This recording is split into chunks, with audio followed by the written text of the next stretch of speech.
Hey guys, just got back today. As you can see, I'm beat down on a Saturday, but finally got that Sun River job done, so enjoy the video.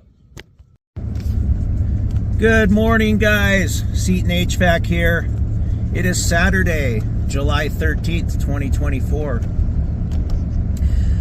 I woke up about 3:30, 4 a.m. this morning and couldn't go back to sleep, so I don't know how energetic I'm going to be today and how much video I'm really going to get. It's kind of a runaround day. I got a sales call here first thing this morning, probably a couple service things, and then trying to button up that job in Sun River. Finally, the guy didn't fire me, so I'm still able to go out there and get that done. Just waiting for this truck to pass. I want to start off by saying thank you to everybody that's subscribed and everybody that's watching the videos. I really enjoy doing them. I really do. It's a lot of fun, you know, and if you haven't done it before, you know, while you're still trying to run a business and working every day, it does slow things down. It really does, but you know, it's all worth it because I want to show you guys what I do every day.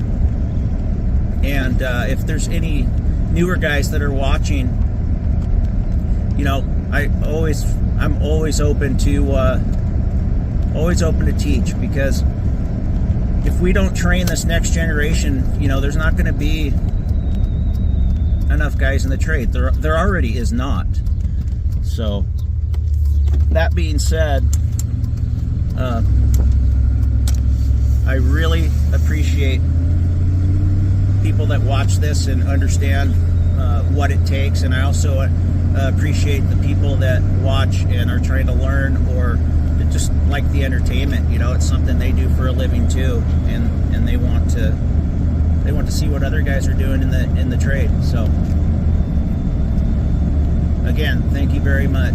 This is a lot of fun, and it does make a lot more work for me, but you know, I've been working hard my whole life, and this is just another thing to work hard at. So that being said, again, I don't have to deal with any distributors today. That's nice. They're all closed. They can't mess anything up, so that's a plus. And there's a lot less traffic on Saturdays, which is very nice. Except for this guy right in front of me who's going about half the speed limit with his turn signal on. Now he's turning. So yeah, today I'm gonna go out. First thing I got is a sales call, and then we're gonna probably go down to Sun River. I'm gonna pick my brother up. I have some extra hands today. Nothing major down there, just wiring, cleaning up line sets, and we're gonna start this Mitsubishi up that I did all the hard stuff on last week. Hopefully the thing's holding pressure. If it's not, I gotta try to seek out a leak, which might make things take longer. I really don't want to have to deal with that on a Saturday, but you know, I did the flares, so it'd be my fault. And then I got another job I really don't like. It's a manufactured home. The critters got in there and tore up the crossover duct. I might do that tomorrow. I just don't know if we're gonna have time. Speaking of distributors, so the contactors that they screwed up yesterday, I told them how to get me replacement ones. You know, look up the same specs and get me them.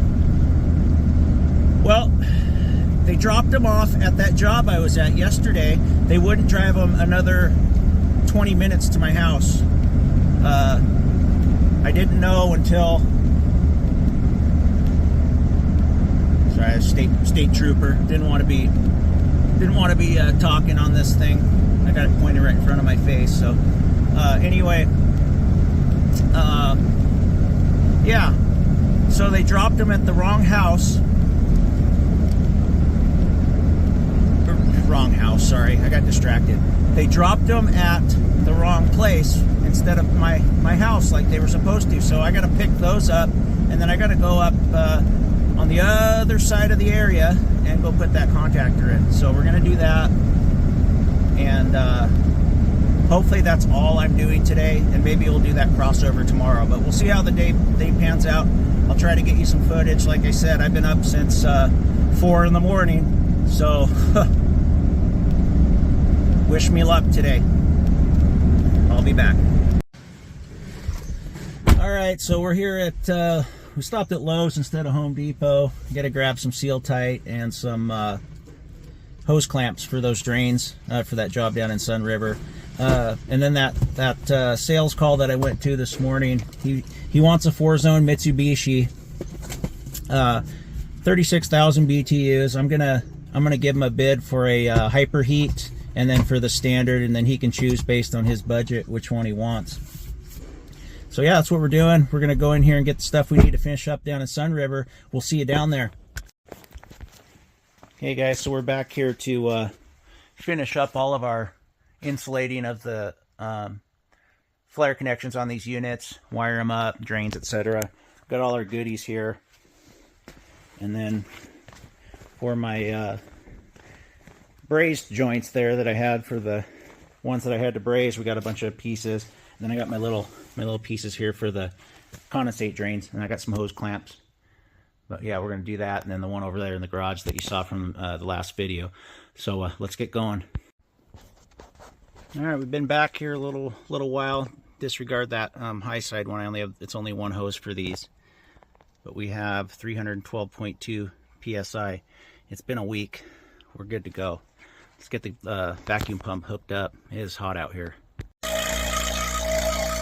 All right, pump, she is a running. Let's go see how Matt's doing on his first joint over here.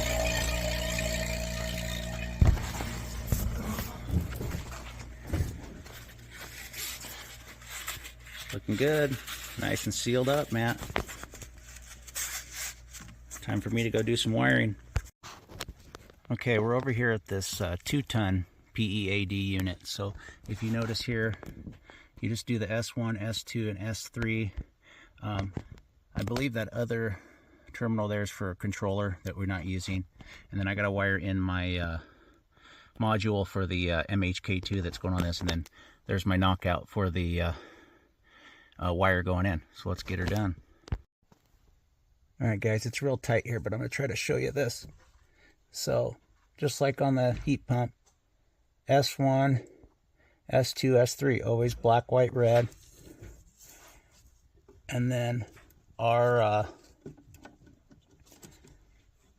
if I can get up in here, our MHK2 module, which comes with a little 3M sticky tape thing on it, goes there. The only 3M product I like is their tape, not their filter.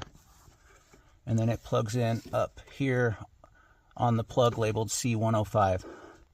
All right, I'm gonna get out of this cramped spot and go on to the next thing.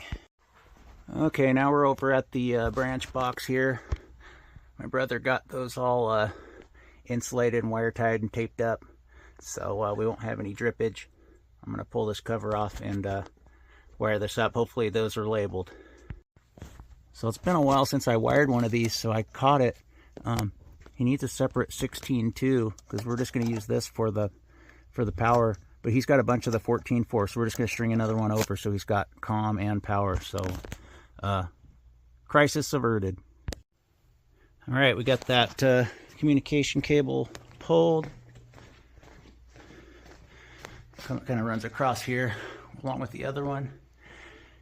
And then we have our power there and our new comm cable there. So we're all good to go. It took a little doing, but we got it. Let's keep moving on.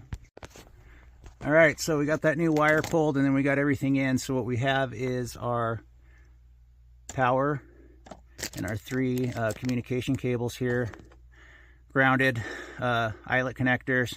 It's kind of hard to see because it's real tight up in here. But what you have is your communication to the outdoor, to the branch box here, power from the outdoor unit to the branch box, and then our 2 S1, S2, S3 communication cables. We're going to leave this panel off because we might have some dip switches we have to set once we get the unit fired up. Let's keep moving on towards the outdoor unit. All right, so we got them both pulled through. We went ahead and labeled the one line voltage, so we know which one is the line voltage, which one is the communication cable. And we got our seal tight and our straight fittings and our cutters to cut the seal tight. Let's get these things landed inside the unit.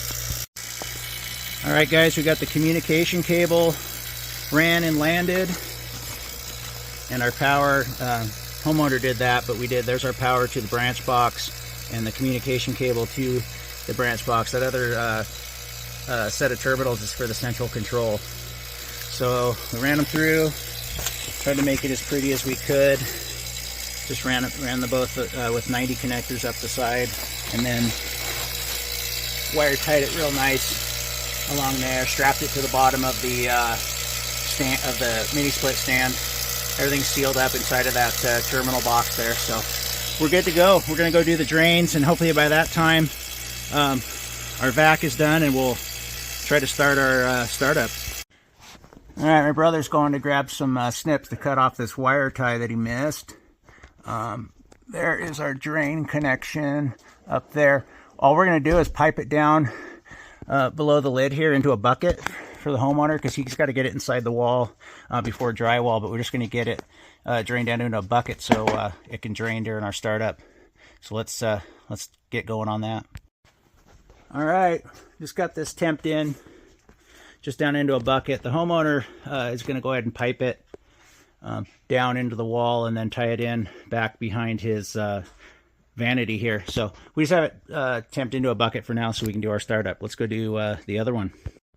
All right, so we got this one temped in. Drywallers will just pull those two clamps, and then he'll pipe it down to his floor drain after the fact. So we're good.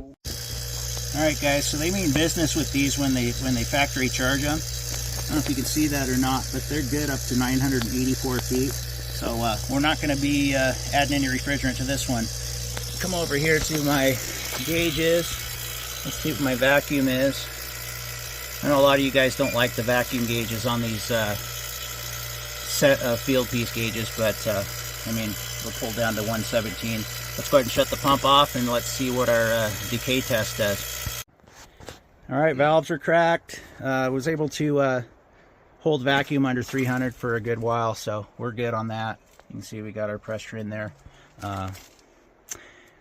Gotta be honest, I haven't started up one of these smart multis in a long time, so not sure exactly what I need to do as far as the startup procedures, if it's any different than the MXZ series. But let's go try turning the units on and see what we got. I didn't bore you with any of the setup of this MHK2, but we're just going to stay off the wall for now and leave all the stuff to mount it with the homeowner, because he's obviously still got to get drywalled. The unit just came on, and he's going to need to get a filter in it, but we're just testing it, so he can put a filter in it probably when he starts really running it. We're going to get some supply air temps and supply and return temps here in a little bit too, but we're going to go get that other unit, the other MHK2 set up, and get the other unit going. So I'll be back with temps here shortly. All right, I don't know if you can see that or not. It's about 55.2 degrees and dropping. Hasn't been running too long now. It says 54, so we're dropping. So let's go check out the return temp. Okay, I don't know if you can see that, but we have about 76 degrees on the return, so it's about a 22 degree split. I can speak. Split. So looks good to me. All right, she is running. I already got you the temp, so you know she's purring like a kitten. I actually like these units. They're, you know, of course they're quiet.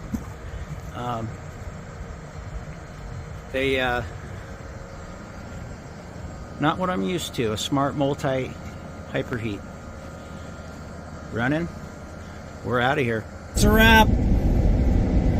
System turned out pretty nice, considering the guy did most of the work himself. But the thing fired up good. You know, I got temps. I checked the pressures, but they really don't mean a whole lot on those, because it's you know, it's constantly changing due to indoor-outdoor conditions. So yeah, we're not going to go to those other projects I was talking about. It's already 3:30 on a Saturday. I think we put our time in.